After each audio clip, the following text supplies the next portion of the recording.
हमारे अमित शाह जी सदन के अंदर ये बात कहते बड़े सीना ठोक कर कि हम पीओके को हमारे देश में लेके आएंगे। सुन लीजिए अमित शाह जी, पीओके की सीना चीर कर चाइना पाकिस्तान इकोनॉमिक कॉरिडोर बन रहे हैं। मान लीजिए कांग्रेस कुछ नहीं कर पाए, आप तो बलवान हो, आप तो पहलवान हो, तो आप पहलवान होकर पीओके को छीन कर लाइए।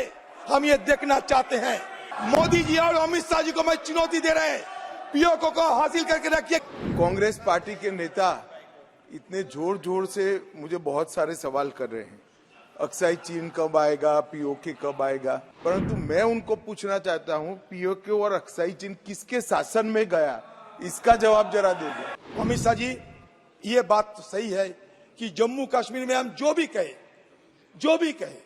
जितने भी हम बड़ी बड़ी बात करते रहे, सब कुछ साधारण नहीं है। अगर सब कुछ साधारण होते तो सुप्रीम कोर्ट को इस विषय पे क्यों आने की जरूरत होती। हमारे अमित शाह जी सदन के अंदर ये बात कहते बड़े सीना ठोक कर कि हम पीओके को हमारे देश में लेके आएंगे।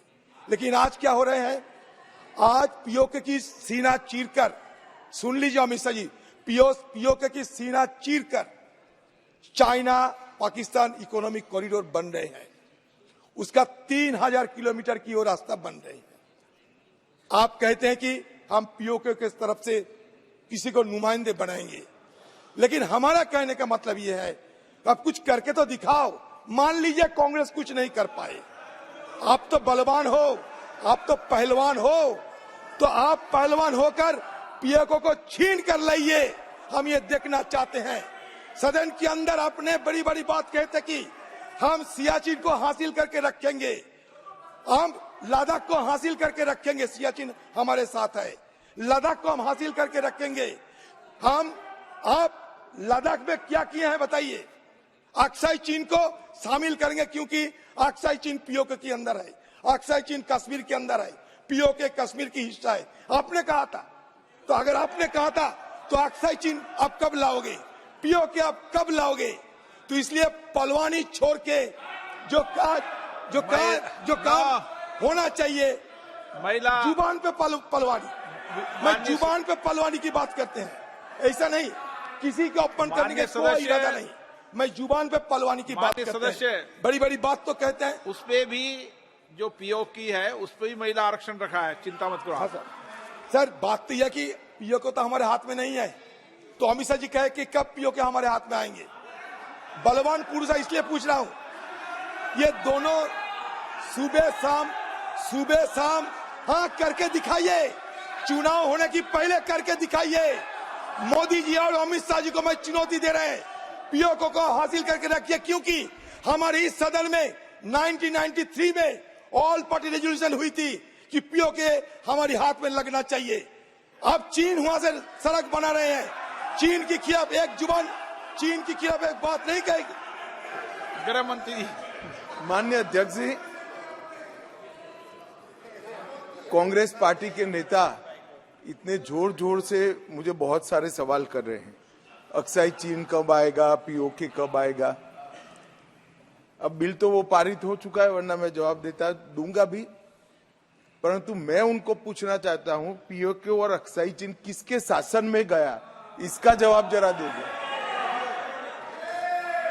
बिल्कुल, तीन युद्ध लड़े हैं, तीन युद्ध लड़े हैं।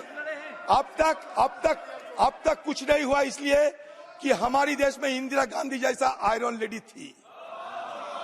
3 युद्ध हुए हैं, इसलिए बचे हुए हैं सब कुछ। इतिहास को विकृत मत किया करो। आप हमारी देश की गृह मंत्री है, सुबह शाम नेहरू जी के खिलाफ इस तरीके की अनवेरिफाइड बात मत करो, इस तरीके की इल्जाम लगाने की बात मत किया करो। आप क्लासिफाइड क्यों करके रखे हैं? बूचर की रिपोर्ट को क्यों नहीं डिक्लासिफाई कर रहे हैं आप, बताइए। सारे कुछ क्लासिफाइड नहीं रहना चाहिए। पुराने समय आप सब बातें बोल लिए हो, अब तो इस पे बिल पे बोल रहे हैं। सर बात यह कि सर किस समय क्या हुआ था इस विषय पे सर, अगर हमारी तरफ से ऐतिहासिक दृष्टिकोण की तरफ लंबी डिबेट नहीं करते, ऐतिहासिक दृष्टिकोण की छोड़कर अभी सिर्फ इल्जाम लगाने, आरोप लगाना, यह हमारे लिए सही नहीं होगा, क्योंकि हमारे कोई प्रधानमंत्री देश की इंटरेस्ट छोड़कर किसी दूसरे को मदद नहीं किए। लेकिन आज इस तरीके की इल्जाम लगा जा रहे हैं कि जैसे कि एक अपराधी थे कोई हमारे पूर्व प्रधानमंत्री। ऐसा नहीं, आप लोगों की इतिहास भी तुरंत देखो आप। सर अगर बोलने दीजिए तो सर बोल लेंगे। सर सर मैं बोलने दोगे ठीक रहेगा।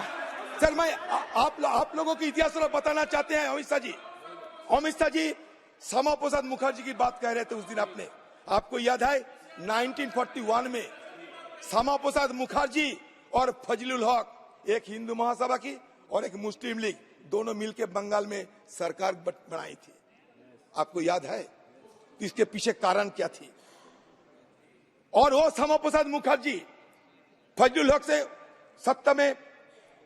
सत्ता बनाए थे 1941 में। ए ईयर बिफोर दैट, एक साल पहले, जो फजलुल हक वो पुराना बिफोर इज फॉलोअप क्यों पढ़ते हो with the Muslim league had moved. Sir नहीं, ये कागज पढ़ चुके हैं पुराने रिकॉर्ड में।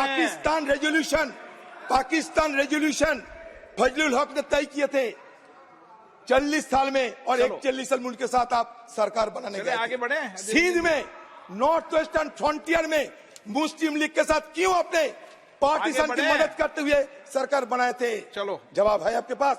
तो इसलिए मैं ये कहना चाहते हैं, इधर उधर की बात ना करके